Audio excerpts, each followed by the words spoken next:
Hello student, स्वागत है एक बार फिर से आपका अपने यूट्यूब चैनल टारगेट गुरुकुल में। और आज हम लोग देखेंगे महात्मा गांधी काशी विद्यापीठ यानी कि MGKVP के एंट्रेंस एग्ज़ाम के लिए। चूँकि जैसा कि आप लोग जानते हैं कि आपका BA एंट्रेंस एग्ज़ाम है कल, ठीक है ना।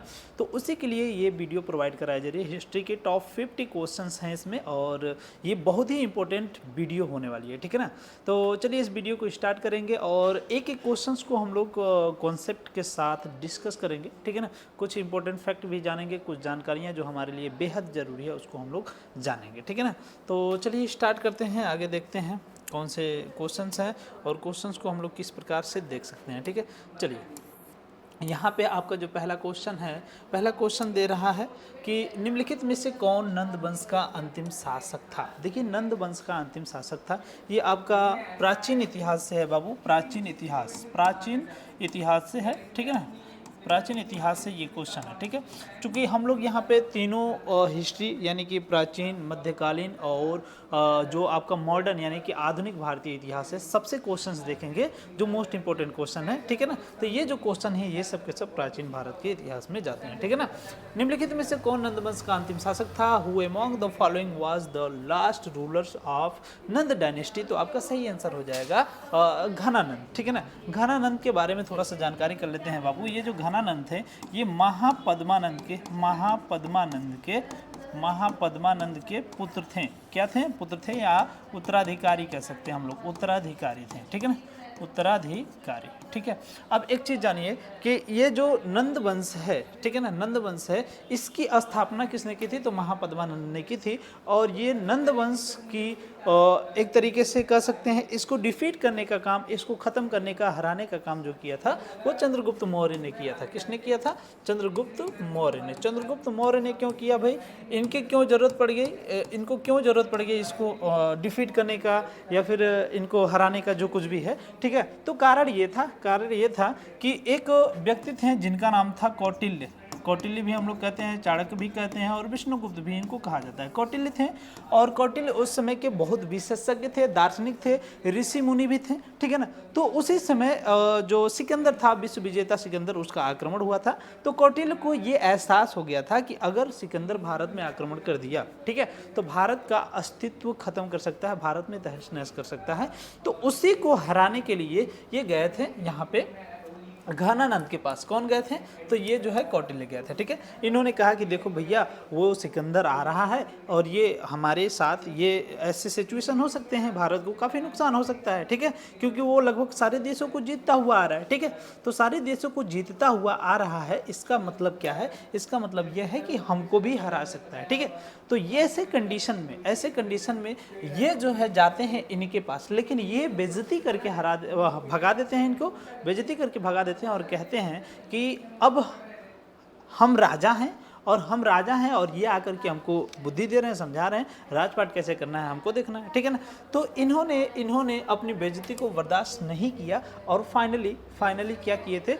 अपनी बेइज्जती का बदला लेने के लिए घनानंद यानी कि नंद वंश का पूरा सर्वनाश करा दिया था। किसकी सहायता से?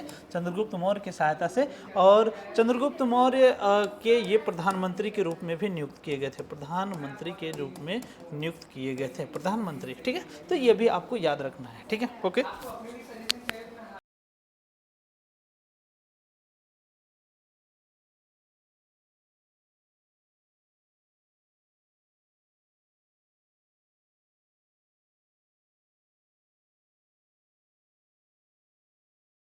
चलिए अब आगे हम लोग बढ़ते हैं।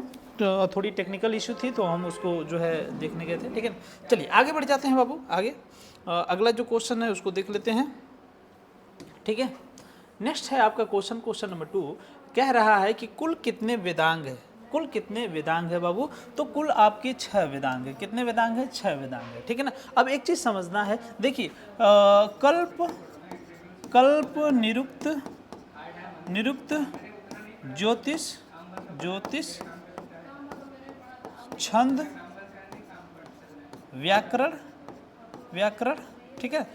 ये सब के सब क्या थे, ये सब के सब कल्प, निरुक्त, ज्योतिष, छंद, व्याकरण और एक होता है उस मुझे ध्यान नहीं आ रहा नाम, ठीक है ना। तो ये 6 वेदांग होते हैं और वेदांग होते क्या है, तो ये वेद को समझने का कार्य करते हैं, वेद को समझाने का, वेद को समझाने का कार्य करते थे। अच्छा, वेद को समझाने का कार्य कैसे करेंगे भाई, ये तो किताब है, तो किताब है इसीलिए क्या हुआ था कि ये जो वेद था बेसिकली संस्कृत में लिखा गया था। किसमें, संस्कृत में लिखा गया था। और संस्कृत का ज्ञान किसको हुआ करता था, केवल और केवल ब्राह्मण लोगों को हुआ करता था। तो सभी लोगों को वेद का ज्ञान देने के लिए इस वेदांग का रचना किया गया, ठीक है ना, इस वेदांग का रचना किया गया और इसी वेदांग के माध्यम से सभी लोगों को जानकारी दी गई वेद के बारे में। चूंकि ये लोग तो ब्राह्मण लोग जो थे वो तो समझते थे, लेकिन अदर लोग समझते नहीं थे, तो अदर लोगों को समझाने के लिए वेदांग की रचना की गई, ठीक है ना। तो ये भी आपको याद रखना है। हाउ मेनी वेदांग्स आर देयर इन टोटल्स, तो आपका सही आंसर हो जाएगा 6, ठीक है ना। शिक्षा, कल्प, निरुक्त, ज्योतिष, व्याकरण, ठीक है ना, और छंद, ठीक है ना। शिक्षा, कल्प, शिक्षा भी है, देखिए शिक्षा भी है, यही बोल रहा था, शिक्षा, कल्प, निरुक्त, ज्योतिष, छंद, व्याकरण, ठीक है, यही इतने हैं, ठीक है। आगे बढ़ जाते हैं बाबू, आगे बढ़ जाते हैं नेक्स्ट क्वेश्चन की तरफ। नेक्स्ट क्वेश्चन से आपका नेक्स्ट क्वेश्चन, निम्न में से कौन सा राजस्थान राज्य में स्थित एक परिपक्व चरण हड़प्पा स्थल है, ठीक है ना।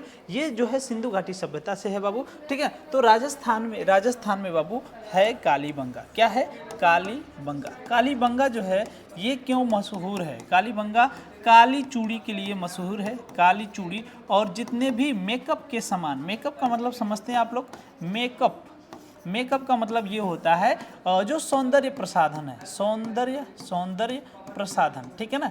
ये सब जितने भी सामान मिले थे यहीं से मिले थे, ठीक है ना। और कालीबंगा से मिले थे। कालीबंगा है कहाँ बाबू, ये राजस्थान में है। जिला की बात करेगा तो हनुमानगढ़ आपको याद रखना है, ठीक है ना, हनुमानगढ़, ठीक है। तो इतना आपको याद रखना है। किस सभ्यता से है बाबू, तो सिंधु घाटी सभ्यता से है। सिंधु घाटी सभ्यता कहाँ डेवलप हुई थी, भारत के पश्चिम में, भारत के पश्चिम में डेवलप हुई थी, ठीक है ना, भारत के पश्चिम में डेवलप हुई थी, इतना आपको याद रखना है, ठीक है ना। इस क्वेश्चन से रिलेटेड याद रखना है इतनी। और चहुंदड़ो कहाँ है बाबू, पाकिस्तान में है, पाकिस्तान में है, ये भी सिंधु घाटी सभ्यता का ही स्थल है। और मांडा कहाँ पे है बाबू, जम्मू कश्मीर में है, जम्मू कश्मीर में है, ये भी सिंधु घाटी सभ्यता से ही संबंधित है, ठीक है ना। और मांडा जो है, मांडा पे एक तरीके से कह सकते हैं हम लोग कि यहाँ पे जो साक्ष्य मिले थे, यहाँ पे जो साक्ष्य मिले थे वो गर्त के साक्ष्य मिले थे। कैसे साक्ष्य मिले थे, गर्त आवास के साक्ष्य मिले थे। गर्त आवास के साक्ष्य मिलने का मतलब क्या है, गर्त आवास के साक्ष्य मिलने का मतलब यह है कि लोग बेसमेंट बना करके वहाँ रहा करते थे। इस तरीके से आप याद रख सकते हैं। विच of the following is mature base Harappa sites locate in Rajasthan state, तो आपका सही आंसर हो जाएगा आपका कालीबंगा, ठीक है ना, कालीबंगा, ठीक है। चलिए आगे बढ़ जाते हैं नेक्स्ट क्वेश्चन की तरफ। नेक्स्ट क्वेश्चन आपका, किस भारतीय धर्म में 24 तीर्थंकर हुए थे, तो आपका सही आंसर हो जाएगा बाबू जैन धर्म में। और इसके जो अंतिम, देखिए शुरू में प्रथम कौन थे, ऋषभदेव थे, ऋषभदेव, ठीक है ना।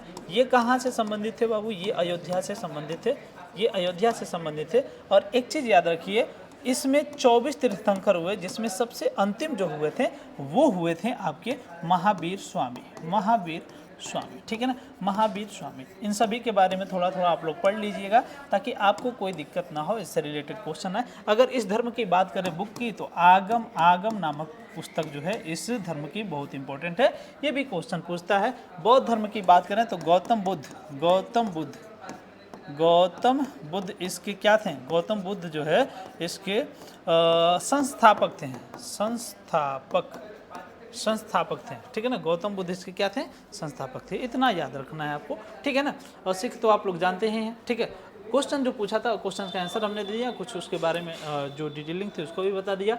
और सबसे इम्पोर्टेंट एक चीज़ और है कि अलग अलग लोगों को अच्छा, इनके कभी कभी ज्ञान पूछ लेता है कि कहाँ ज्ञान प्राप्त हुआ था, तो रिजुपालिका नामक स्थान है, वहाँ पे इनको ज्ञान प्राप्त हुआ था बाबू, ये भी याद रख लेना है। कहाँ पे मृत्यु हुई ये भी एक बार आप लोगों को देख लेना है, ठीक है ना। क्वेश्चंस के अकॉर्डिंग जो इंपॉर्टेंट था वो हमने बता दिया, ठीक है। चलिए आगे बढ़ जाते हैं बाबू, नेक्स्ट क्वेश्चन से आपका 5वां क्वेश्चन, बुद्ध के उपदेश किस भाषा में दिए गए थे, तो आपका सही आंसर हो जाएगा पाली भाषा में। देखिए एक चीज़ यहाँ पे समझिए, जो महात्मा बुद्ध थे इन्होंने अपनी भाषा जो है पाली रखी। क्यों पाली रखी, क्योंकि पाली उस समय की उस समय की लोकल भाषा थी। लोकल लोकल ठीक है। लोकल भाषा का मतलब क्या कि पाली भाषा को लगभग सब लोग, पाली भाषा को लगभग सब लोग बोलते थे, ठीक है ना। अगर सब लोग बोलते थे पाली भाषा को, इसका मतलब अगर पाली भाषा में उपदेश देंगे तो सबको समझ में आएगा, ठीक है ना। इसीलिए बुद्ध का जो उपदेश था, ठीक है ना, ये किस भाषा में दिया गया था, पाली भाषा में दिया गया था। और मीटिंग हुई थी, मीटिंग का मतलब समझ रहे हैं आप लोग, मीटिंग हुई थी, मीटिंग कह सकते हैं हम लोग संगति, संगति, उस समय संगति कहा जाता था। संगति, संगति का मतलब क्या है, संगति का मतलब हुआ कि वहाँ पे सभी बौद्ध भिक्षु लोग इकट्ठा होते थे, अपने बारे में सब कुछ चर्चा करते थे, धर्म को कैसे बढ़ाया जाए, काफ़ी लोगों को कैसे सही उपदेश दिया जाए, सही डायरेक्शन में कैसे लिया जाए अपने धर्म के अकॉर्डिंग। तो इन लोगों ने संगति बनाए थे, 4 संगति हुए थे, अलग अलग जगहों पे हुए थे। एक बार बौद्ध संगति आप लोग देख लीजिएगा, लेकिन क्वेश्चंस के अकॉर्डिंग आपका सही आंसर क्या हो जाएगा, पाली हो जाएगा, ठीक है ना। और महात्मा बुद्ध के द्वारा ये दिया गया था। अच्छा, इसी में इनका जो महत्वपूर्ण ग्रंथ है वो याद रखिएगा, त्रिपिटक है, त्रिपिटक। त्रिपिटक जो है 3 प्रकार के हैं, इसको भी देख लीजिएगा, ठीक है ना। त्रिपिटक 3 प्रकार के कौन कौन से हैं, जिसको मतलब उसको देख लीजिएगा। आपका अभिधम्म है, सुत्त है, विनय है, ये सब आप लोग देखते रहिएगा, क्योंकि जो, अच्छा एक चीज़ और है, जो चीज़ इंपॉर्टेंट है वो मैं कह दे रहा हूँ देखने के लिए, तो उसको भी आप लोग देखते रहिएगा, ठीक है ना। जरूरी है, क्योंकि वहाँ से भी क्वेश्चन बन सकते हैं। बाकी यहाँ पे जितनी डिटेलिंग हो सकती है मैं दे दूंगा, जानकारी जो है कर दूंगा, ठीक है ना। चलिए, तो यहाँ पे आपका सही आंसर क्या हो जाएगा, महात्मा गांधी, सॉरी महात्मा गांधी करें, महात्मा गांधी नहीं, महात्मा बुद्ध, ठीक है ना, महात्मा बुद्ध, ठीक है ना। बुद्धि बार बार लिखा जा रहा है यार, छोड़ो जाने दो, ठीक है ना। Which of the in which language are Buddha's teaching, teaching का मतलब उपदेश देना, ठीक है, बताना, समझाना, ठीक है ना। तो आपका सही आंसर हो जाएगा आपका क्या है, ये पाली है, पाली होना चाहिए, इंग्लिश में भी पाली होना चाहिए, ठीक है ना। चलिए, आपका सही आंसर पाली हो जाएगा। आगे बढ़ जाते हैं नेक्स्ट क्वेश्चन की तरफ। नेक्स्ट क्वेश्चन की तरफ, बौद्ध स्थल वैशाली और नालंदा निम्नलिखित में से किस राज्य में स्थित हैं। तो आपका सही आंसर क्या हो जाएगा, बिहार। देखिए, बिहार जो है बहुत इंपॉर्टेंट है, बिहार बहुत इंपॉर्टेंट है, और यहीं पे आपका वैशाली और नालंदा दोनों के दोनों, ये वैशाली तो आपकी वज्जी की राजधानी हुआ करती थी, वज्जी महाजनपद काल में हुआ करता था। महाजनपद काल में एक महाजनपद था और उसकी राजधानी थी वैशाली। और वैशाली उस समय जो वज्जी था ना, एक गणतंत्र महाजनपद हुआ करता था। तो गणतंत्र हमारे देश में बहुत पहले ही देखा गया है, ठीक है ना। तो गणतंत्र का जो राजधानी जो था वज्जी का, वो था वैशाली। और नालंदा विश्वविद्यालय, नालंदा विश्वविद्यालय की भी स्थापना कहाँ हुई थी, बिहार में ही हुई थी, ठीक है ना। किसने किया था, तो कहीं कहीं आपको देखने को मिलेगा कि कुमारगुप्त ने किया था, ठीक है ना, कुमारगुप्त ने, और कहीं कहीं देखने को मिलेगा आपका जो धर्मपाल है, ठीक है ना। तो ऑप्शंस के अकॉर्डिंग आप चूज कर लीजिएगा, ठीक है ना। ऑप्शंस के अकॉर्डिंग बेसिकली इसका सही आंसर ज़्यादातर लोग मानते हैं कुमारगुप्त ने, कुमारगुप्त ने, जो कि गुप्त वंश के अंतिम शासक भी माने जाते हैं। इसमें भी बहुत बड़ा कन्फ्यूजन है, ठीक है ना। कहीं विष्णुगुप्त को माना जाता है, कहीं स्कंदगुप्त को माना जाता है, कहीं कुछ, ठीक है ना। बेसिकली आयोग ने जो माना है वो स्कंदगुप्त को माना है, ठीक है ना। और ये सब गुप्त वंश के शासक थे। कुछ लोग धर्मपाल मानते हैं कि धर्मपाल ने नालंदा विश्वविद्यालय की स्थापना करी थी, ठीक है ना। तो आपका सही आंसर मेरे हिसाब से कुमारगुप्त हो जाएगा। क्या हो जाएगा, कुमारगुप्त, कंफ्यूज नहीं होइएगा, कुमारगुप्त हो जाएगा, ठीक है ना। सही आंसर कर लीजिएगा, ठीक है। चलिए आगे बढ़ जाते हैं बाबू, आगे बढ़ जाते हैं। और ये दोनों के दोनों कहाँ पे है, तो दोनों को दोनों जो है बिहार में ही है, ठीक है। चलिए आगे बढ़ जाते हैं। मौर्य वंश के संस्थापक निम्न में से कौन था, ठीक है। तो आपका सही आंसर हो जाएगा चंद्रगुप्त मौर्य। चंद्रगुप्त मौर्य के साथ कौटिल्य, कौटिल्य जो है ये मिल करके, चंद्रगुप्त मौर्य के साथ कौटिल्य मिल करके एक साम्राज्य की स्थापना किए थे, जिसे हम लोग मौर्य वंश के नाम से जानते हैं।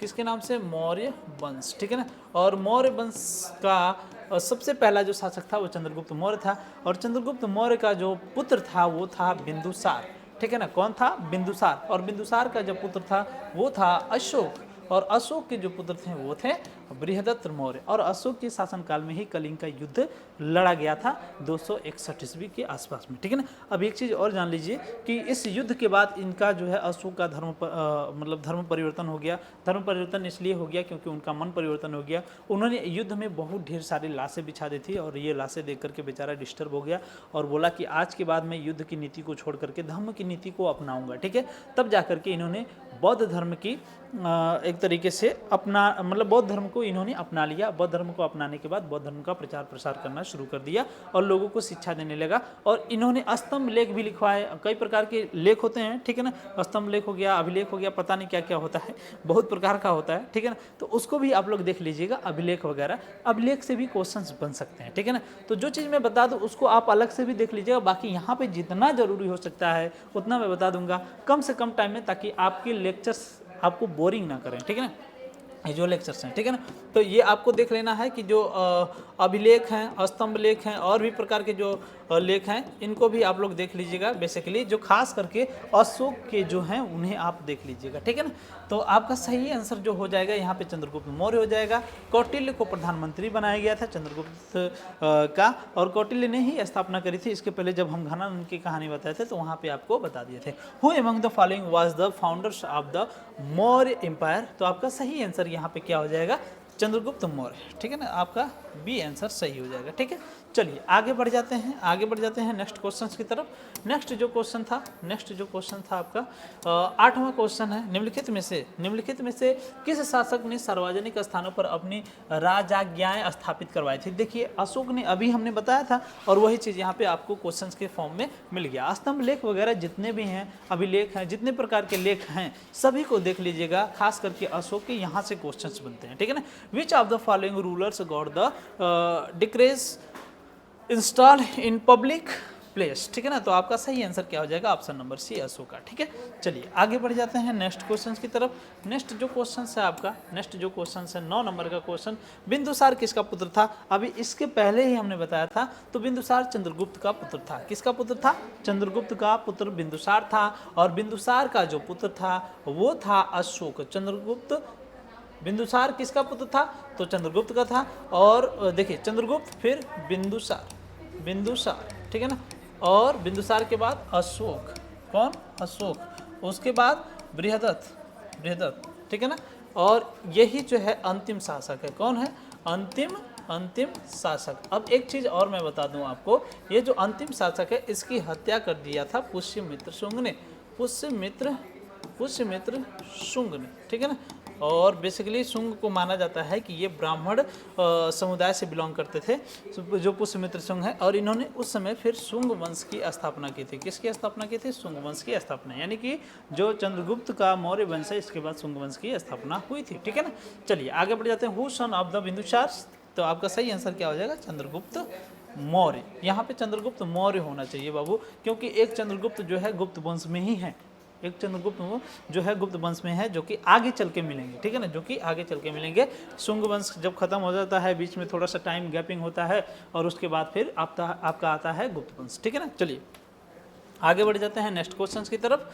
नेक्स्ट जो क्वेश्चन है आपका, निम्नलिखित में से किसे देवनाम प्रिय के नाम से जाना जाता है बाबू, अशोक के नाम से जाना जाता है, ठीक है ना। एक अभिलेख मिला था, अभिलेख, ठीक है ना, अभिलेख, ठीक है। उस अभिलेख में मिला था इनका नाम देवानाम, ठीक है ना, देवानाम, ठीक है ना। इसीलिए इनको देवनाम प्रिय के नाम से जाना जाता है। कनिष्क जो है कुषाण वंश का था, ठीक है ना, कनिष्क जो है कुषाण वंश का था, ठीक है ना।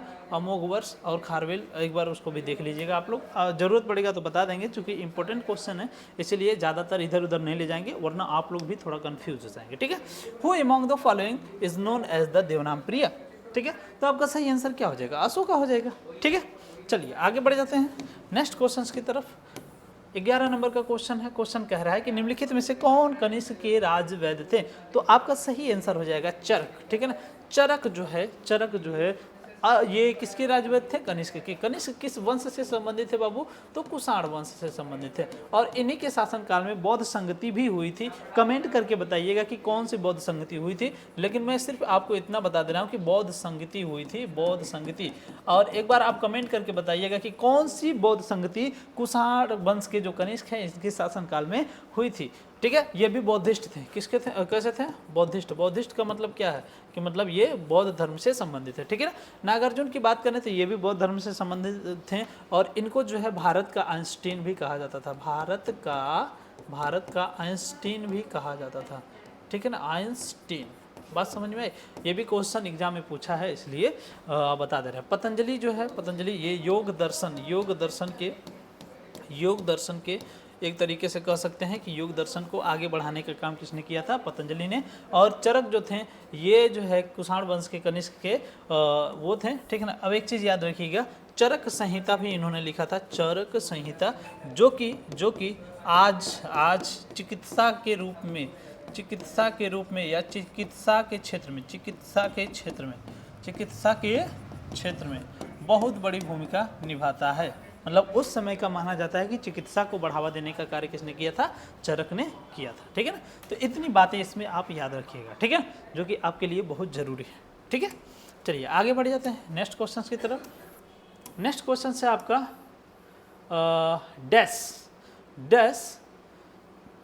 डैश ने राजा हान हो ती से युद्ध किया था, जो चीन के हान राजवंश के राजा थे, और द्वितीय प्रयास में उसे हराया था। तो ये जो है कौन थे? कनिष्क थे, ठीक है ना। कनिष्क के बारे में काफ़ी बातें बता चुके हैं, तो कनिष्क थे, ठीक है ना।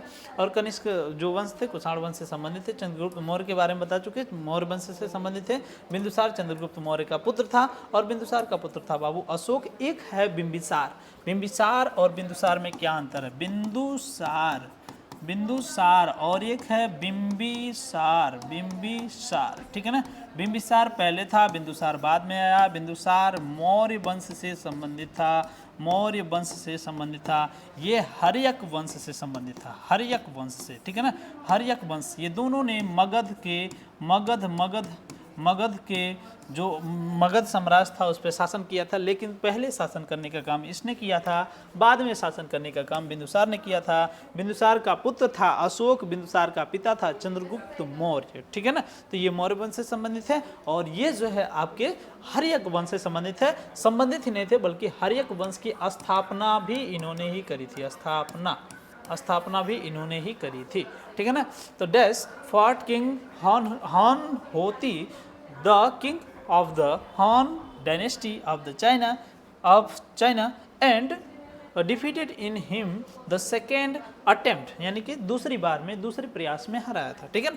चलिए आगे बढ़ जाते हैं नेक्स्ट क्वेश्चन की तरफ। अगला जो क्वेश्चन कह रहा है कि डैश साम्राज्य के शासनकाल को भारतीय सभ्यता का स्वर्ण युग कहा जाता है। ये बहुत इंपॉर्टेंट क्वेश्चन है बाबू, आपका सही आंसर हो जाएगा गुप्त वंश। इसकी स्थापना किसने की थी? श्रीगुप्त ने। श्रीगुप्त का जो पुत्र था वो था घटोत्कच,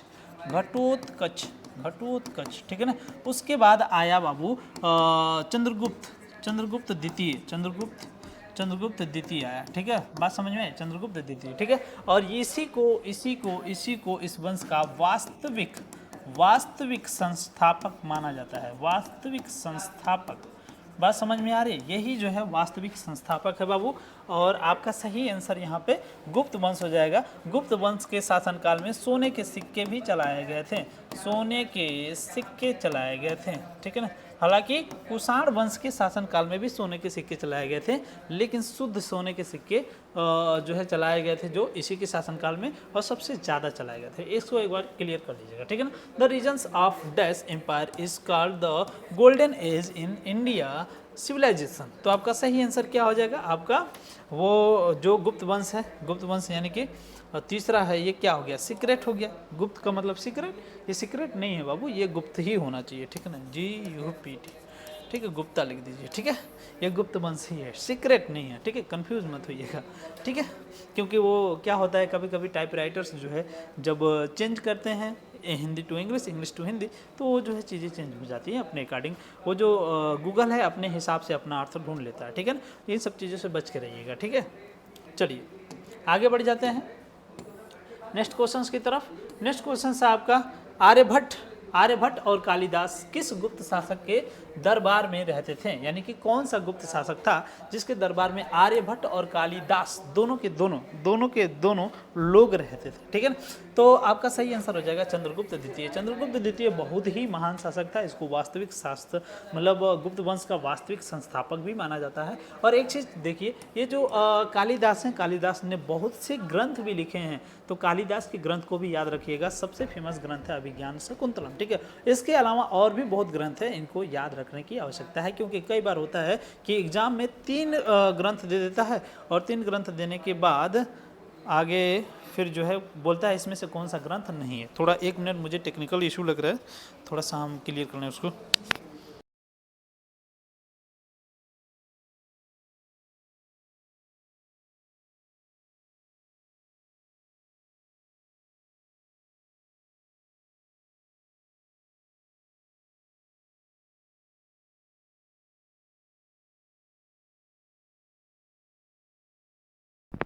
चलिए ठीक है, तो वो चीज़ है, ठीक है। चलिए आगे बढ़ते हैं, वो थोड़ा टेक्निकल इशू था, वो सही हो गया, ठीक है।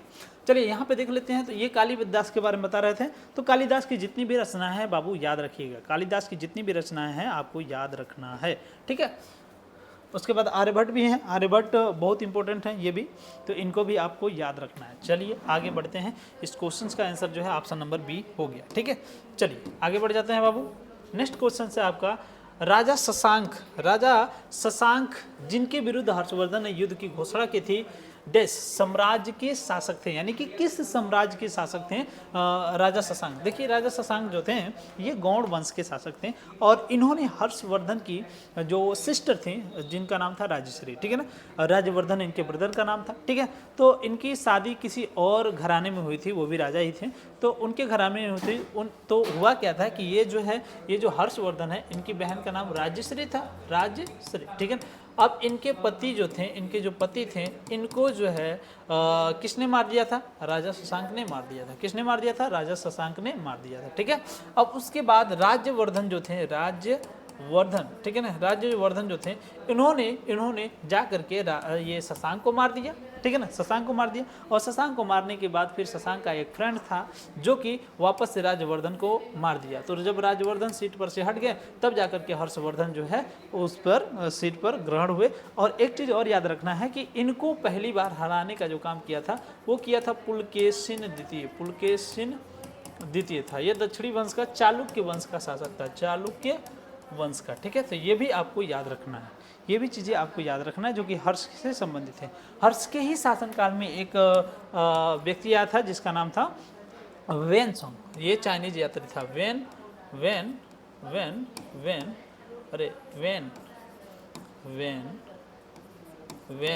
सोंग, ठीक है ना, वेन सोंग। इसका जो एक तरीके से यात्रा विवरण था, उस यात्रा विवरण का जो नाम है वो है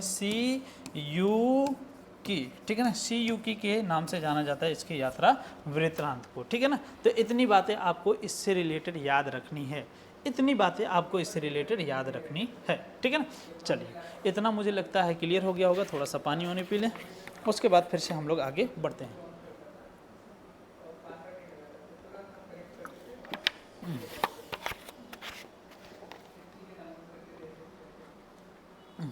चलिए आगे बढ़ जाते हैं नेक्स्ट क्वेश्चन की तरफ। नेक्स्ट क्वेश्चन से आपका 16 नंबर का क्वेश्चन है। 12वीं शताब्दी में कर्नाटक में एक नवीन आंदोलन का, एक मिनट थोड़ा सा इसको स्क्रॉल करके नीचे कर लें हम। चलिए क्वेश्चन है 12वीं शताब्दी में कर्नाटक में एक नवीन आंदोलन का उद्भव हुआ जिसका नेतृत्व बासवन्ना 1106 से 68 नामक एक ब्राह्मण ने किया था, जो प्रारंभ में जैन मत को मानने वाले थे, डैश राजा के दरबार में मंत्री थे। तो आपका सही आंसर क्या हो जाएगा? चालुक्य। अभी हमने चालुक्य वंश के किसके बारे में बताया? पुलकेशिन द्वितीय के बारे में बताया था। पुलकेशिन द्वितीय, ठीक है ना। पुलकेशिन द्वितीय जो था इस वंश का सबसे प्रतापी शासक माना जाता था और वास्तविक संस्थापक भी माना जाता, वास्तविक संस्थापक भी माना जाता था, ठीक है ना, वास्तविक संस्थापक भी माना जाता है, ठीक है। तो ये दो बातें आपको याद रखना है जो कि मतलब इससे रिलेटेड थे। अच्छा, एक ब्राह्मण जो थे ये इस वंश के, जो चालुक्य वंश है, इस वंश के क्या थे? प्रधानमंत्री थे। कौन थे? प्रधानमंत्री थे, या फिर हम लोग इनको मंत्री भी बोल सकते हैं, ठीक है ना। तो ये भी बातें आपको याद रखना है। इसी के शासनकाल में, ये जो पुलकेशिन द्वितीय है, इसी के शासनकाल में हर्षवर्धन ने दक्षिण की तरफ कूच किया का मतलब गया, लेकिन हार गया। हुआ क्या? हार गया। हार गया का मतलब ये जो थे, ये जो चालुक्य वंश के जो राजा थे पुलकेशिन द्वितीय, इन्होंने क्या किया था? इनको हरा दिया था। ठीक है, तो इतनी बातें आपको इस क्वेश्चन से रिलेटेड आपको याद रखनी है। ठीक है, चलिए बढ़ जाते हैं। अच्छा, इंग्लिश में भी देख लीजिए। इन द 12th सेंचुरी और new movements emerge in the Karnataka. अच्छा, ये भी याद रखना है कि ये जो थे ये सब कहाँ पे थे?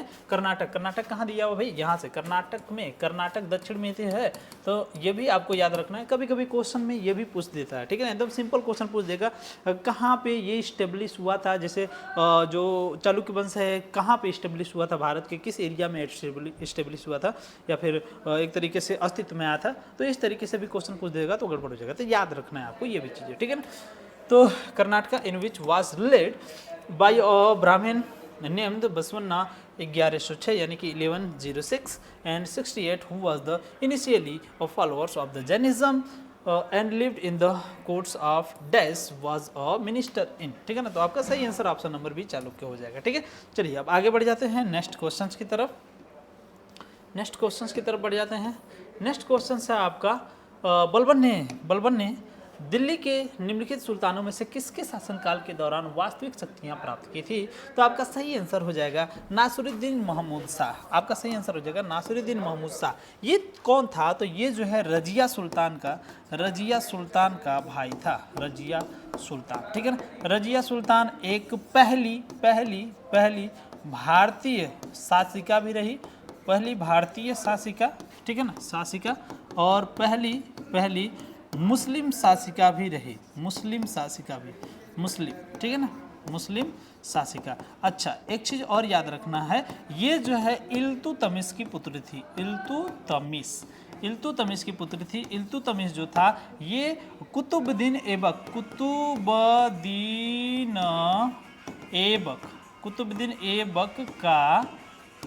ऐबक का जो है ये क्या था?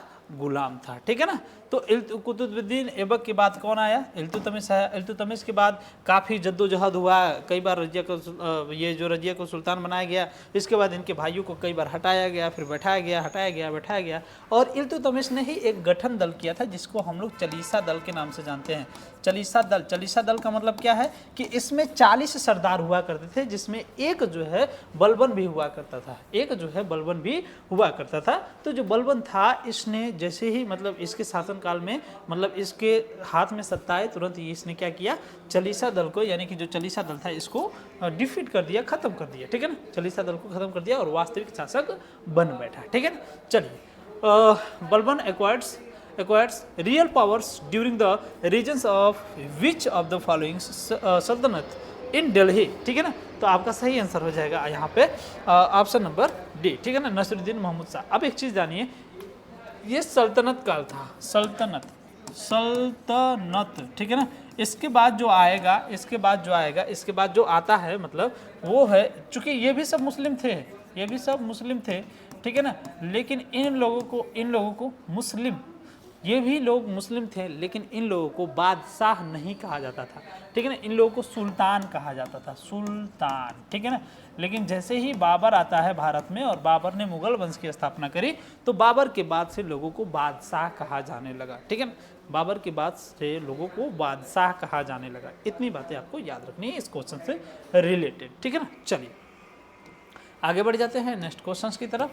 नेक्स्ट क्वेश्चन है आपका, अलाउद्दीन खिलजी ने अपने सैनिकों के लिए एक नए सैनिक नगर का निर्माण कराया जिसका नाम था डैश सीरी। क्या नाम था? सीरी।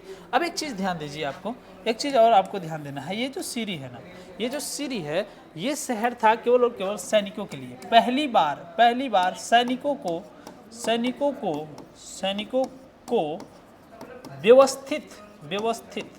व्यवस्थित करने का जो कार्य किया था, किसने किया था?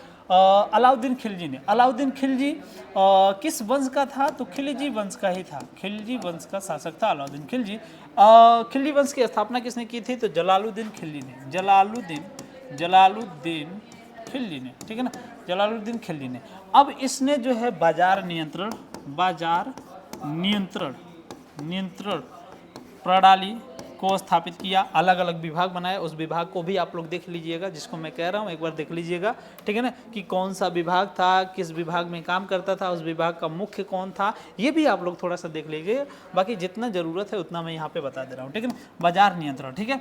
और इसके बाद जो है घोड़े दागने की प्रथा, घोड़े दागने की प्रथा, घोड़े दागने की प्रथा भी इसने ही शुरू की थी। घोड़े दागने की प्रथा। मूल्य नियंत्रण प्रणाली, मूल्य नियंत्रण प्रणाली की भी इसने स्थापना की थी। मूल्य नियंत्रण प्रणाली की भी इसने स्थापना की थी। तो इतनी बातें आपको इससे रिलेटेड याद रखनी है। चलिए आगे बढ़ जाते हैं नेक्स्ट क्वेश्चन की तरफ। मुझे लगता है कि टाइमिंग ज़्यादा हो रहा है, अभी तक हम लोग 18 क्वेश्चन तक ही पहुँचे और हम लोगों को कवर करना है कम से कम 50 क्वेश्चन, ठीक है ना। थोड़ा सा मैं आगे बढ़ता हूँ, थोड़ा तेज़ी से चलता हूँ। मोहम्मद बिन तुगलक ने निम्नलिखित में से किस विदेशी यात्रियों को जिसे राज्य सेवा में नियुक्त किया था? कौन सा वो विदेशी यात्री था बाबू? इब्न बतूता था। इब्न बतूता था अफ्रीका के मोरक्को शहर से आया था। मोरक्को शहर से आया था और इसकी विद्वान यानी कि इसकी गुणवत्ता को देखते हुए, इसके नॉलेज को देखते हुए, इसकी कैपेबिलिटी को देखते हुए ये जो इब्न बतूता था ये न्यायाधीश बना दिया था, ठीक है ना। इब्न बतूता को क्या बना दिया था? न्यायाधीश। किसने बनाया था वो? मोहम्मद बिन तुगलक। मोहम्मद बिन तुगलक किस वंश से संबंधित था? तुगलक वंश से संबंधित था, जो कि खिलजी वंश के बाद ही स्थापित हुआ था, ठीक है। और ये एक चीज़ और याद रखना है, मोहम्मद बिन तुगलक जो है इसने अपनी राजधानी भी हटाई थी, ठीक है ना। दिल्ली से इसने अपनी राजधानी हटा करके दूसरी जगह स्थापित की थी। कहाँ स्थापित की थी एक बार कमेंट करके बताइएगा, ठीक है ना। Who among the following foreign travellers was the appointed to the state service by the Mohammad bin Tughlaq? तो आपका सही आंसर क्या हो जाएगा? इब्न बतूता, जो कि अफ्रीका के मोरक्को शहर से आया था, ठीक है ना। चलिए आगे बढ़ जाते हैं नेक्स्ट क्वेश्चन की तरफ। 19 नंबर का क्वेश्चन है, लोदी वंश की नींव निम्नलिखित में से किसके द्वारा रखी गई? तो आपका सही आंसर हो जाएगा बहलोल लोदी, ठीक है ना, बहलोल लोदी। और यही लोदी वंश का सबसे अंतिम शासक था इब्राहिम लोदी, ठीक है ना, इब्राहिम लोदी, ठीक है। इब्राहिम लोदी के शासनकाल में ही क्या हुआ था? 1526 ईस्वी में, 1526 ईस्वी में प्रथम पानीपत युद्ध हुआ था। प्रथम पानीपत युद्ध, ठीक है ना। युद्ध किसके बीच में बाबू? तो बाबर और प्लस इब्राहिम लोदी। हालांकि इसके पहले बाबर ने भारत पर 4 बार आक्रमण किया था, लेकिन भारत पर शासन करने का सपना नहीं देखा था। इसी युद्ध के बाद से जो है बाबर भारत पर आक्रमण करने के बाद भारत पर शासन स्थापित करने का सपना देखा भी, उसे पूरा भी किया और उसके वंशज काफ़ी लंबे समय तक मुगल वंश के शासक भारत पर शासन भी करते रहे, ठीक है ना। तो ये भी आपको याद रखना है। जलालुद्दीन ये जो है किसकी स्थापना किया था? तो जलालुद्दीन ने खिलजी वंश की स्थापना किया था। सॉरी, जलालुद्दीन लोदी है क्या? ये गलत है, लोदी नहीं होना चाहिए, ठीक है ना। इब्राहिम लोदी और उसके बाद सिकंदर लोदी जो है इसी का शासन करता। जलालुद्दीन जो है खिलजी वंश का था, जलालुद्दीन खिलजी, उसने खिलजी वंश की स्थापना की थी, ठीक है ना। The foundations of the Lodi dynasty was the leads by which of the followings? तो आपका सही आंसर है यहाँ पे हो जाएगा बहलोल लोदी, ठीक है ना। बहलोल लोदी ने लोदी वंश की स्थापना करी थी, ठीक है। चलिए आगे बढ़ जाते हैं नेक्स्ट क्वेश्चन की तरफ। नेक्स्ट क्वेश्चन है आपका, दिल्ली के जमात खाना मस्जिद का निर्माण निम्नलिखित में से किसने करवाया था? ठीक है ना। Who among the following build the Jamat Khana Masjid? तो आपका सही आंसर हो जाएगा खिज्र खान है। किसने करवाया था? खिज्र खान है, ठीक है ना। अलाउद्दीन खिलजी के बारे में भी, और जलालुद्दीन फिरोज खिलजी भी उसका नाम है, कंफ्यूज मत होइएगा। जलालुद्दीन फिरोज खिलजी या फिर जलालुद्दीन खिलजी भी कहे तो भी आपको कंफ्यूज नहीं होना है, ठीक है ना। तो आपका सही आंसर यहाँ पे हो जाएगा ऑप्शन नंबर सी, ठीक है। चलिए आगे बढ़ जाते हैं नेक्स्ट क्वेश्चन की तरफ। 22 नंबर का क्वेश्चन है, पुष्टि मार्ग नामक भक्ति संप्रदाय के संस्थापक निम्नलिखित में से कौन थे? तो आपका सही आंसर हो जाएगा ऑप्शन नंबर ए, वल्लभाचार्य। कौन थे? वल्लभाचार्य जी थे, ठीक है ना। ये भी आपको याद रखना है, पुष्टि मार्ग नामक भक्ति संप्रदाय। और भक्ति संप्रदाय एक बार आप लोग पढ़ लीजिएगा, तो भक्ति संप्रदाय एक बार आप लोग पढ़ लीजिएगा। हालांकि ये इतना इंपॉर्टेंट क्वेश्चन नहीं था, ये क्वेश्चन प्रीवियस ईयर दिया था, इसीलिए हमने इस क्वेश्चन को रिकवर कर लिया, ठीक है ना। आपका सही आंसर यहाँ पे हो जाएगा ऑप्शन नंबर ए, वल्लभाचार्य। इंग्लिश में भी इस क्वेश्चन को देख लीजिए, who among the followings was the founder of the भक्ति सेट्स कॉल्ड प्यूस्टिस मर्ग, ठीक है ना। तो आपका सही प्यूस्टिस मर्ग, तो आपका सही आंसर यहाँ पे हो जाएगा ऑप्शन नंबर ए, वल्लभाचार्य, ठीक है। चलिए आगे बढ़ जाते हैं नेक्स्ट क्वेश्चन की तरफ। नेक्स्ट क्वेश्चन जो है वो है 23 नंबर का, कृष्णदेवराय।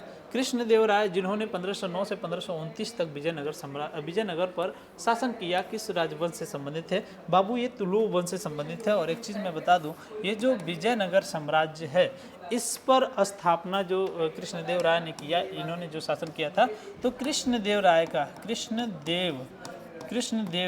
राय का जो वर्णन मिलता है बाबर नामा में मिलता है, बाबर नामा या फिर तुजुक ए बाबरी भी इसे कहा जाता है, में मिलता है। और इसमें इनको सबसे प्रतापी, उस समय के सबसे प्रतापी शासक बताया गया, सबसे प्रतापी शासक बताया गया था, सबसे प्रतापी शासक बताया गया था। किसको बताया गया था बाबू?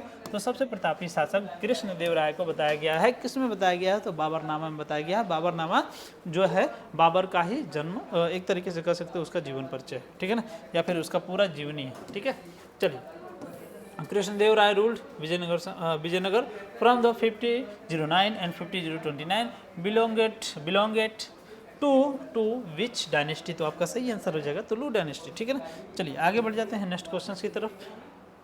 नेक्स्ट क्वेश्चन से आपका कृष्णदेवराय की कृतियों में एक अमूर्त माल्यद इस भाषा में लिखी गई है, तो आपका सही आंसर हो जाएगा तेलुगु भाषा में लिखी गई है, क्योंकि ये दक्षिण के लोग थे, ठीक है ना। तो दक्षिण में जो भाषा चलती है वो कर्नाटक जो है चलता है, कोंकणी चलता है, और उसके बाद जो है तमिलनाडु की भाषा, ये उधर की भाषा ही अलग है एक तरीके से, हम लोग तो समझ नहीं पाएंगे, ठीक है। तो ये एक चीज़ समझिए, कन्नड़, तमिल, तेलुगु, संस्कृत तो अपनी भाषा है, ठीक है ना, इधर की लगभग यूपी की, ठीक है ना, यूपी कह सकते हो। उस समय पूरे भारत की वैदिक जो साहित्य है, वैदिक साहित्य जितने लिखे गए हैं सबके सब संस्कृत भाषा में लिखे गए हैं। तो एक तरीके से कह सकते हैं हिंदू की जो मुख्य भाषा है वो संस्कृत है, ठीक है ना। चलिए, तो आपका सही आंसर यहाँ पे क्या हो जाएगा? तेलुगु, ठीक है ना। तो ऑप्शन नंबर ए आपका सही हो जाएगा, ठीक है। चलिए नेक्स्ट क्वेश्चन की तरफ बढ़ जाते हैं। नेक्स्ट क्वेश्चन से आपका 25 नंबर का क्वेश्चन कह रहा है कि बाबर ने डैश नामक युद्ध की पद्धति की शुरुआत की, जिनमें सेना को विभिन्न डिवीजनों में विभाजित कर दिया जाता था ताकि दुश्मनों को हर तरफ से घेरा जा सकते। तो ये जो है तुगलुमा पद्धति थी, तुगलुमा पद्धति कह सकते हैं हम लोग। और एक चीज़ और देखिए, बाबर ने सबसे पहले गोले बारूद का प्रयोग किया था, ठीक है ना। किसका? तोप खाना हम लोग कह सकते हैं, तोप खाने का प्रयोग किया था, या फिर गोले बारूद का पहली बार प्रयोग भारत में किसी ने किया था? तो इसी ने किया था। किसने किया था? बाबर ने किया था, ठीक है ना।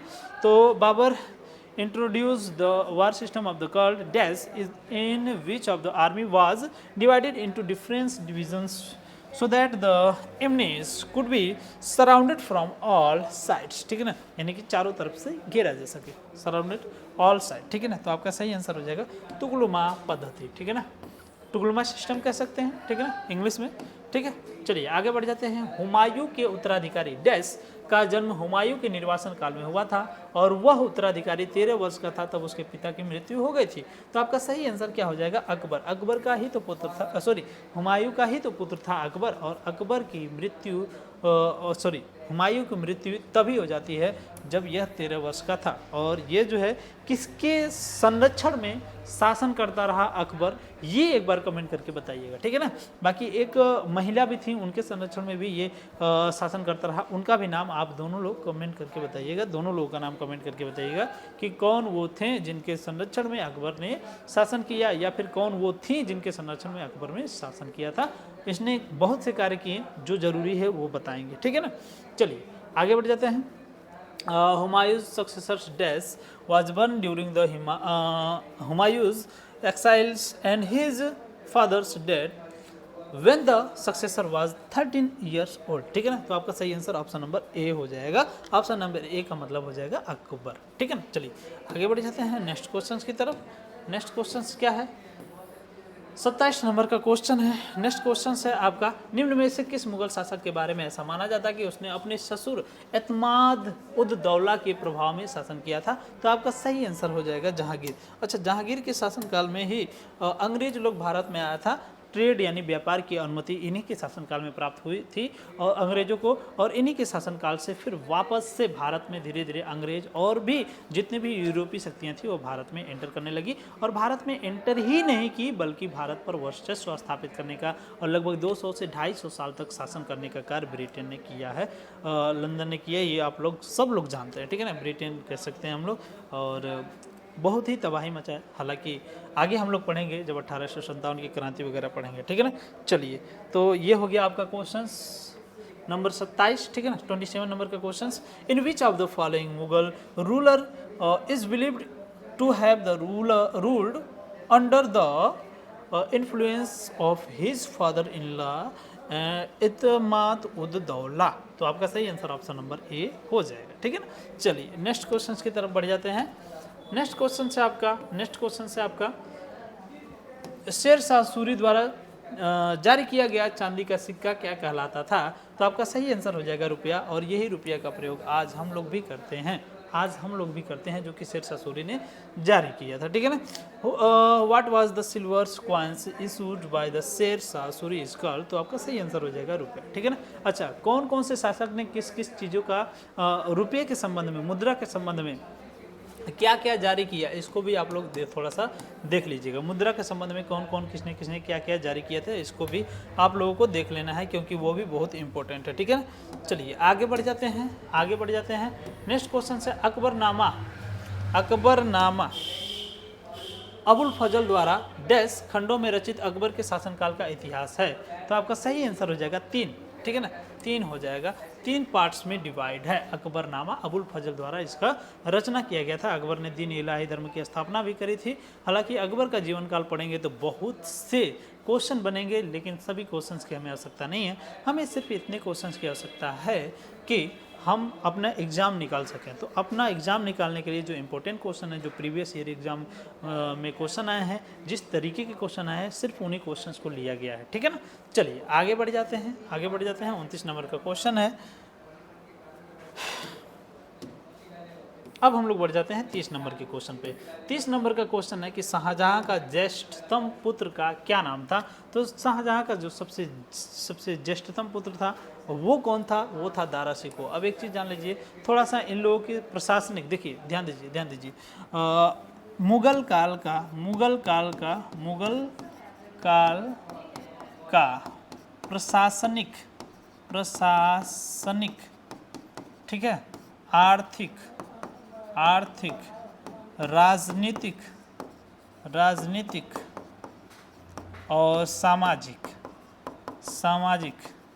ये जितने भी पॉइंट है इस एरिया से, क्षेत्र से क्वेश्चन जो भी बनेंगे उसको एक बार देख लीजिएगा। और हाँ, एक चीज़ तो भूल ही गए, धार्मिक, ठीक है ना। इतनी चीज़ों से क्वेश्चंस आप देख लीजिएगा।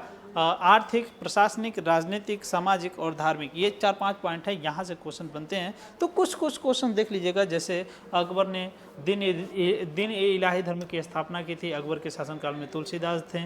तो इन लोगों को थोड़ा सा रख लीजिएगा, ये लोग धर्म से संबंधित है, ठीक है ना। तो थोड़ा सा इनसे रिलेटेड क्वेश्चन देख लीजिएगा। अकबर ने कौन से महत्वपूर्ण ग्रंथ लिखवाए थे, अकबर ने किस ग्रंथ को किस भाषा में चेंज किया था, इसको भी थोड़ा सा आप लोग देख लीजिएगा, ठीक है ना। तो ये सब क्वेश्चन यहाँ से बनते हैं, ठीक है। चलिए आगे बढ़ जाते हैं। 31 नंबर का क्वेश्चन है। 31 नंबर का क्वेश्चन से देखते हैं।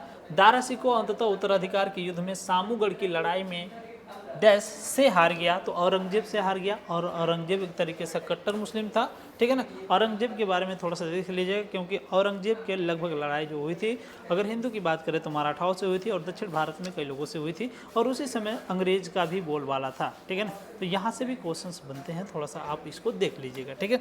चलिए अब आगे बढ़ जाते हैं नेक्स्ट क्वेश्चन की तरफ। नेक्स्ट क्वेश्चन है आपका, जात और सवार निम्नलिखित में से किस प्रशासनिक प्रणाली से संबंधित थे। आपका सही आंसर हो जाएगा मनसबदारी को थोड़ा सा डिटेलिंग पढ़ लीजिएगा बाबू। मनसबदारी को थोड़ा सा डिटेल में पढ़ लीजिएगा, ठीक है ना। यहाँ से क्वेश्चन बनते हैं। इत्तादारी, जमींदारी, ये सब अंग्रेजों के समय में थे। जोतदारी, ये सब अंग्रेजों का समय का प्रणाली है, ठीक है ना। मनसबदारी प्रथा मुगल काल की सबसे इम्पोर्टेंट टॉपिक है। टॉपिक के अकॉर्डिंग इससे रिलेटेड जितने भी क्वेश्चन बनेंगे देख लीजिएगा। लेकिन जात और सवार जो थे ये सब के सब मनसबदारी प्रथा से संबंधित थे और ये एक तरीके की प्रशासनिक इकाई भी थी, ठीक है ना। तो इसको भी आपको याद रखना है, ठीक है ना। चलिए आगे बढ़ जाते हैं। निम्नलिखित में से किस राज्य में नाहरगढ़ किला स्थित है? तो आपका सही आंसर हो जाएगा ऑप्शन नंबर बी, राजस्थान, ठीक है ना। ऑप्शन नंबर बी, राजस्थान में नाहरगढ़ किला स्थित है। In which of the following state in Nahargarh fort located? तो आपका सही आंसर हो जाएगा राजस्थान, ठीक है ना। चलिए अब आगे बढ़ जाते हैं नेक्स्ट क्वेश्चन की तरफ। नेक्स्ट क्वेश्चन है तुलसीदास रामचरितमानस का पहला मुद्रित संस्करण 1810 में डैश प्रकाशित किया गया? तो आपका सही आंसर हो जाएगा कहाँ पे? कोलकाता में, ठीक है ना, कोलकाता में। और तुलसीदास की जो रचना है वो कौन थी? रामचरितमानस। रामायण जो रचना है वो वाल्मीकि ने लिखी है। महाभारत जो रचना है वो वेद व्यास ने लिखी है। और वेद व्यास ने वेद के बारे में भी बताया जाता है कि वेद व्यास ने कुछ उसकी रचना की है। हालांकि वेद को अलग अलग लोगों ने, अलग अलग ऋषियों ने मिलकर के उसकी रचना की, ठीक है ना। तो ये भी आपको देख लेना है, ठीक है। हालांकि ये मुगल कालीन इतिहास है, तो मुगल कालीन इतिहास में वेद को हम लोग नहीं पढ़ेंगे, ठीक है ना। चलिए आगे बढ़ जाते हैं नेक्स्ट क्वेश्चन की तरफ। 35 नंबर का क्वेश्चन है रजनामा डैश एक फारसी अनुवाद था? तो रजनामा जो है महाभारत का फारसी अनुवाद था, ठीक है ना। महाभारत की रचना वेद व्यास ने, रामायण की रचना वाल्मीकि ने, वेद की रचना जो है वेद व्यास ही माने जाते हैं। हालांकि अभी हमने बताया कि इनको कई लोगों ने मिलकर के रचना की थी। उपनिषद का भी देख लीजिएगा आप लोग, कोई स्पेसिफिक, जैसे ये कई खंडों में था तो अलग अलग खंडों का निर्माण या फिर लिखना, रचना, ये सब अलग अलग ऋषियों ने किया था, ठीक है ना। तो ये भी आपको ध्यान में रखना है, ठीक है। चलिए आगे बढ़ जाते हैं। रजनामा क्या है? तो ये महाभारत ही है, जो कि एक तरीके से चेंज कर दिया गया उसका लैंग्वेज। जहांगीर काल में मुगल दरबार में आने वाला पहला अंग्रेज कौन था बाबू? तो कैप्टन विलियम हॉकिंस, ठीक है ना, कैप्टन विलियम हॉकिंस, ठीक है ना, यही आया था और यही व्यापार की पहली बार अनुमति लेता है और यहीं से अंग्रेज लोग अनुमति पाते हैं और पूरी तरीके से भारत को तहस नहस कर देते हैं। और आज के वर्तमान समय में भारत की जीडीपी केवल और केवल 3 से 4% पूरे विश्व में रह गई है और उस समय जो भारत की जीडीपी थी लगभग 24% के आसपास थी, ठीक है ना। Who was the first Englishman come to the Mughal courts during the periods of Jahangir? तो आपका सही आंसर ऑप्शन नंबर बी हो जाएगा, कैप्टन विलियम हॉकिंस, ठीक है ना। चलिए आगे बढ़ जाते हैं नेक्स्ट क्वेश्चन की तरफ। नेक्स्ट क्वेश्चन है आपका बेगम हजरत महल भारत के निम्नलिखित में से किस विद्रोह से संबंधित थे? तो आपका सही आंसर हो जाएगा सिपाही गदर या उत्परिवर्तन। 1857 की क्रांति, 1857 की क्रांति बहुत ही इंपॉर्टेंट टॉपिक है किसी भी एग्जाम के लिए। मैं सिर्फ इसी एग्जाम की बात नहीं करूंगा, किसी भी एग्जाम के लिए बहुत इंपॉर्टेंट टॉपिक है। और इस टॉपिक में आपको देखने को मिलेगा कि कौन से शासक या फिर कौन से राजा थे, किस किस जगह से युद्ध लड़ रहे थे, किस किस जगह से एक तरीके से कह सकते हैं कि संघर्ष करने का कार्य कर रहे थे, फिर अंग्रेजों के खिलाफ लड़ रहे थे, ठीक है ना। तो आपका सही आंसर ऑप्शन नंबर डी हो जाएगा। यहाँ पे सिपाही गदर या उत्परिवर्तन कहाँ से स्टार्ट हुआ था बाबू? तो बैरकपुर से स्टार्ट हुआ था। इसके जो सबसे वो थे वो मतलब जो मेन रोल जिनका था वो उनका था मंगल पांडे का। बाद में जो है मेरठ नामक स्थान से ये क्लियरली हुआ था। गाय के मांस के और सुअर के मांस के लिए ये तत्कालीन ये कारण था कि गाय का मांस और सुअर का मांस एक रॉयल इनफील्ड बंदूक थी, उसमें जो है यूज़ किया गया था, उसको खींच करके तब बंदूक चलाना होता था। तो ऐसे में हिंदू और मुस्लिम दोनों भड़क गए और 1857 की क्रांति जैसा बहुत बड़ा एक तरीके से कह सकते हैं कि विस्फोट हुआ और 1857 की क्रांति ने जन्म लिया। हालांकि ये बहुत ज़्यादा देर तक नहीं चल पाया और समस्या ये भी रही कि ये बहुत सिस्टमेटिक नहीं रहा, ठीक है ना। तो 1857 की क्रांति को दबाए जाने के पीछे एक कारण भी है कि ये किसी भी प्रकार से सूझी बुझी या फिर सोच समझकर चली गई कोई भी क्रांति नहीं थी, ठीक है ना, इसीलिए ये दब गई। हालांकि कई लोगों ने इसको प्रथम स्वतंत्रता संग्राम भी घोषित किया, लेकिन बहुत लोगों ने इसको मानने से इनकार भी कर दिया। किसी ने कहा कि भाई ये न तो प्रथम था, न तो स्वतंत्रता था और ना ही संग्राम था, ठीक है ना। तो ये सारी चीज़ें हैं अलग अलग किताबों में दी गई, ठीक है ना। चलिए आगे बढ़ जाते हैं नेक्स्ट क्वेश्चन की तरफ। नेक्स्ट क्वेश्चन की तरफ निम्नलिखित में से कौन 1857 में अंग्रेजों के खिलाफ विद्रोह इलाहाबाद यानी कि अब जो प्रयागराज है वहां से कर रहा था? तो आपका सही आंसर ऑप्शन नंबर ए मौलवी लियाकत अली वहां से क्या कर रहे थे? विद्रोह कर रहे थे। हालांकि अभी हमने बताया कि कौन लोग कहाँ कहाँ से विद्रोह कर रहे थे। एक क्वेश्चन ये भी पूछता है कि जो ये 1857 की क्रांति हुई कब खत्म हुई? तो ये जो है झांसी की रानी जो थी उनकी मृत्यु के बाद ग्वालियर में ही ये खत्म हो गया था, ठीक है ना। तो जब उनकी मृत्यु हो जाती है उसके पश्चात ही ये खत्म होता है। तो ये भी क्वेश्चन पूछा हुआ है, इसलिए हमने आपको सोचा कि बता दें, ठीक है ना। चलिए आगे बढ़ जाते हैं नेक्स्ट क्वेश्चन की तरफ। नेक्स्ट क्वेश्चन से आपका 39 नंबर का पाइका विद्रोह किसके नेतृत्व में किया गया था बाबू? ये सब के सब जनजातीय विद्रोह थे, बख्शी जगबंधु थे। जनजातीय विद्रोह, ठीक है ना, जनजातीय विद्रोह, ठीक है ना। और ये 39 नंबर का क्वेश्चन है। और सिंधु और कान्हू जो थे ये भी जनजातीय विद्रोह थे, जो जनजातीय विद्रोह किए थे। और कौन सा विद्रोह किए थे आपको कमेंट करके बताना है, क्योंकि पिछले बहुत से लाइव क्लासेस हमने लिए हैं जिसमें सब लगभग पूरे फैक्ट के जो एनालिसिस है वो किया गया है, ठीक है ना। तो ये भी आपको याद रखना है, ठीक है ना। Who was the Paika rebellions led by, तो आपका सही answer option number A Bakshi Jagabandhu हो जाएगा, ठीक है ना। तो बख्शी जगबंधु उसके जो पाइका विद्रोह का नेतृत्व कर रहे थे, और ये एक तरीके से जनजातीय विद्रोह था, ठीक है ना। चलिए आगे बढ़ जाते हैं। और इसका कारण क्या था? इसका कारण ये था कि इसमें जो है लोगों के द्वारा जैसे इन लोगों की ज़मीन थी, तो ज़मीन पे अंग्रेज़ जो है आए, कहें हमारा ज़मीन है, अब इस पर टैक्स लेंगे, ये है वो है वगैरह वगैरह। तो ये लोग भड़क गए, कहें यार हमारी ज़मीन, अब तक हम लोग वो खा रहे थे, कोई दिक्कत नहीं था, कौन होते हो तुम लोग आकर के ये इस पे वर्चस्व जमाने के लिए, ठीक है ना। तो इस बात से भड़क गया और इस तरीके के विद्रोह ने जन्म लिया, ठीक है ना। चलिए आगे बढ़ जाते हैं नेक्स्ट क्वेश्चन की तरफ। अंग्रेजों के खिलाफ किए गए आंदोलन और उसके नेता का इनमें से कौन सा युग सुलेमित नहीं है बाबू? तो पागलपंथी विद्रोह जो है, पागलपंथी विद्रोह ये सुलेमित नहीं है, बाकी सब का सब सुलेमित है, ठीक है ना। कौन कौन सा विद्रोह किसने किसने किया था ये भी आपको याद रखना है। जनजातीय विद्रोह, धार्मिक विद्रोह और जो एक तरीके से स्वतंत्रता संग्राम आंदोलन है, इससे रिलेटेड थोड़ा सा आप लोगों को भी और भी क्वेश्चंस देख लेने हैं, क्योंकि कहीं से भी एग्जाम में क्वेश्चन बन सकते हैं। बच्चों के अकॉर्डिंग स्टूडेंट जो होते हैं उनके फॉर्म के फिलअप के अनुसार क्वेश्चन बनाया जा सकता है, ठीक है ना। तो कहीं से भी क्वेश्चन बन सकता है। हालांकि जो गेस्ट क्वेश्चन है, जो कि पहले क्वेश्चन आ चुके हैं एग्जाम में, वहाँ से हम लोगों ने क्वेश्चन उठाया हुआ है, ठीक है ना। चलिए आगे बढ़ जाते हैं नेक्स्ट क्वेश्चन की तरफ। 41 नंबर का क्वेश्चन है, वायसराय लॉर्ड कर्जन ने बंगाल में विभाजन किया था। तो बंगाल में विभाजन किया था 1905 में, ठीक है ना। बंगाल में विभाजन 1905 में और कांग्रेस में विभाजन 1907 में, ठीक है ना। कांग्रेस विभाजन 1907, बंगाल विभाजन 1905, बंग आंदोलन और एक तरीके से असहयोग आंदोलन, ठीक है ना, इसी टाइम में स्टार्ट हुआ था, ठीक है ना। चलिए आगे बढ़ जाते हैं नेक्स्ट क्वेश्चन की तरफ। नेक्स्ट क्वेश्चन आपका 42 नंबर का है। और निम्नलिखित में से किस संगठन ने 16 अगस्त 1946 को सीधी कार्यवाही दिवस घोषित किया था? सीधी कार्यवाही दिवस का मतलब क्या? मुस्लिम लीग बहुत ही एक्टिव था उस समय, एक तरीके से ये भी जो संस्था थी बहुत ही एक्टिव थी। तो इन लोगों को लगने लगा कि जो हम लोग अलग पाकिस्तान की चाह रखते हैं, ठीक है ना, वो हमें नहीं मिलेगा, ठीक है ना। तो ये क्या किए, ये डायरेक्ट बोले कि अब हमें कुछ नहीं सुनना है, अब हम डायरेक्टली क्या करेंगे भैया, कार्रवाई करेंगे, हमें अलग देश चाहिए तो चाहिए, ठीक है ना।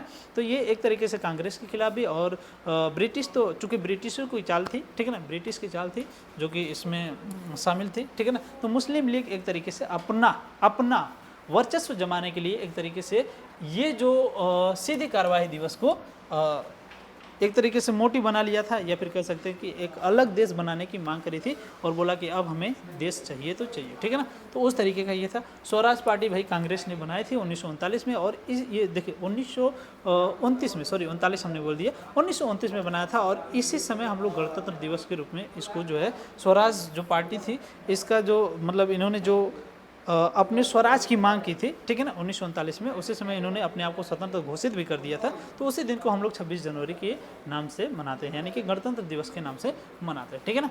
भारतीय राष्ट्रीय कांग्रेस के बारे में आप लोग जानते हैं। अवध किसान सभा, ये जो है एक व्यक्ति थे जिनका नाम था रामचंद्र करके, उन्होंने अवध किसान सभा की स्थापना करी थी, ठीक है ना। वो भी अंग्रेजों के खिलाफ लड़ने के लिए ही स्थापना किया गया था, ठीक है ना। चलिए आगे बढ़ जाते हैं नेक्स्ट क्वेश्चन की तरफ। जलियांवाला बाग हत्याकांड के लिए जिम्मेदार ब्रिटिश अधिकारी माइकल और डायर की हत्या निम्नलिखित में से किसने की थी? तो आपका सही आंसर हो जाएगा उधम सिंह।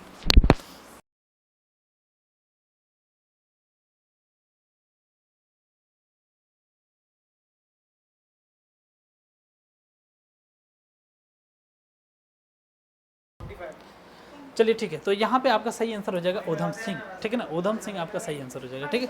चलिए अब आगे बढ़ जाते हैं नेक्स्ट क्वेश्चन की तरफ। नेक्स्ट क्वेश्चन है आपका भगत सिंह और सुखदेव और राजगुरु को उनकी पुण्यतिथि पर श्रद्धांजलि देने के लिए भारत में 23 मार्च को दिवस मनाया जाता है। कौन सा दिवस मनाया जाता है? तो आपका सही आंसर हो जाएगा शहीद दिवस मनाया जाता है, ठीक है ना। आपका सही आंसर क्या हो जाएगा? शहीद दिवस, ठीक है। चलिए अब आगे बढ़ जाते हैं नेक्स्ट क्वेश्चन की तरफ। ये लास्ट क्वेश्चन है आपका, ठीक है ना। जो कि ऑलरेडी हमने इस क्वेश्चन को बता दिया कि निम्नलिखित में से किस राज्य में नाहरगढ़ का किला स्थित है, तो आपका सही आंसर हो जाएगा ऑप्शन नंबर बी, राजस्थान में। ठीक है ना, तो आज के लिए सिर्फ इतना ही, मिलते हैं नेक्स्ट वीडियो में, तब तक के लिए बाय।